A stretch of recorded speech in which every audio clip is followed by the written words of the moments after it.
saya Rizka Fauzia dari Fakultas Ekonomi dan Bisnis, jurusan Manajemen kelas C15 Universitas Pelita Bangsa. Kali ini saya akan memenuhi tugas dari mata kuliah Manajemen Operasional, yaitu mengulas dari film The Founder.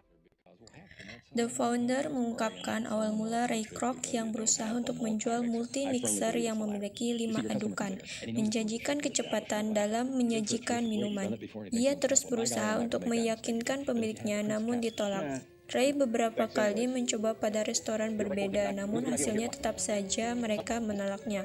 Dan suatu malam, Ray Kroc mendengarkan ceramah motivasi yang sangat mempengaruhinya, berisi tentang bagaimana ketekunan dapat mengubah hidup. Kecerdasan tak akan dihargai jika tak ada kegigihan.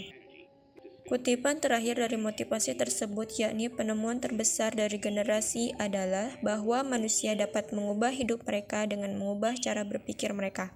Kisah tersebut berjalan hingga Ray mendapatkan kabar dari sekretarisnya bahwa ada yang memesan 6 multi-mixer. Tak lain, restoran tersebut adalah McDonald's Restoran Drive-In di San Bernardino, California. Max memberikan alamatnya dan Ray pun berangkat. Nah, sesampainya di restoran, Ray kaget dengan sistem restoran yang dapat menyajikan makanan dengan sangat cepat hanya selama 30 detik, bukan 30 menit, dibungkus kertas dan dapat dibawa dengan nyaman kemana saja. Saat ia menikmati burgernya, Max tengah membersihkan sampah di sekitar restorannya. Mereka saling bertukar sapa, lalu Max mengajak Ray untuk berkeliling restorannya, menjelaskan bagaimana sejarah, proses dan sistem dari restoran cepat saji yang memuaskan itu berjalan. Setelahnya Ray berkenalan dengan Dick, adik dari Max yang mengelola restoran. Semalaman, Ray berpikir hingga paginya muncul di hadapan kakak beradik Dick dan Max dengan membawa ide waralaba bisnis.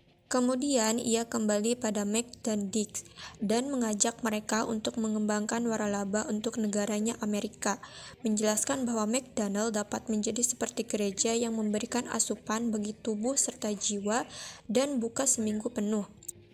Setelah itu, Max sering berdiskusi dengan banyak orang dan pada akhirnya mereka setuju untuk membuat kontrak dengan Ray. Begitulah langkah awal dari Ray yang mengelola restoran waralaba McDonald's di berbagai daerah. Nah, pada saat itu berbagai kesusahan dan rintangan yang menghadang Ray, dari tak adanya investor yang membawa ia untuk menggadaikan rumahnya, akhirnya Ray memutuskan untuk mulai mencari orang-orang baru yang sesuai dengan kriteria pengelola McDonald's dan berhasil. Halangan tak berhenti di sana. Usaha Ray mulai menunjukkan adanya defisit pada pendapatannya. Kemudian ia mendiskusikan ulang kontraknya dengan Max dan Dick. Namun mereka menolaknya dari mencari solusi dengan meminta nasihat pada salah satu pemilik restoran yang ia kenal. Ray menyetujui dan mereka berdua mulai menjalankan langkah hingga Ray menjadi seorang CEO dari usaha yang ia beri nama Francis Riley Corporation. Max dan Dick mengetahuinya dan marah dengan penjelasan dari Ray yang menurut mereka telah melanggar kontrak. Namun Ray berkata, kontrak itu ada untuk dilanggar. Dengan penuh amarah berkata bahwa The Golden Arches dan sistem cepat saji adalah milik mereka dan bukan Ray. Dengan penjelasan rasional menurut Ray dan tidak rasional menurut Max, menyebabkan Max masuk rumah sakit. Kemudian Ray menjenguknya dan memberikan cek kosong untuk mereka. Ia mengeluarkan kontrak baru yang menyatakan Ray membeli hak dagangan McDonald's, dan lalu ia berhasil dengan kesepakatan sebesar 2,7 miliar.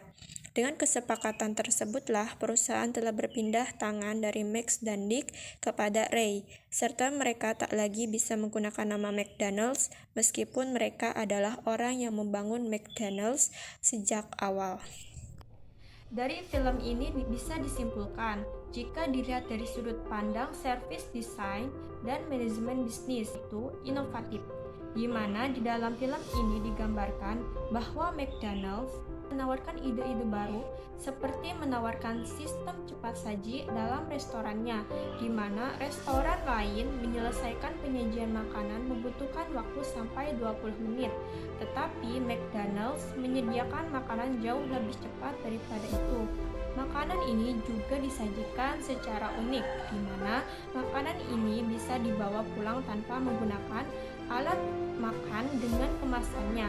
McDonald menerapkan sistem waralaba, yaitu sebuah perjanjian yang mengikat dua pihak di mana satu pihak dalam perjanjian mendapatkan hak untuk memanfaatkan kekayaan intelektual. Dan yang terakhir, menggambarkan cara kepemimpinannya, di mana sosok Ray sebagai seorang tokoh utama dalam film ini. Dia sangat gigih dan tidak pernah menyerah dalam usahanya. Berbagai penolakan ia terima, sampai akhirnya ia berhasil menyelesaikan usahanya. Cukup sekian review film The Founder dari saya. Wassalamualaikum warahmatullahi wabarakatuh.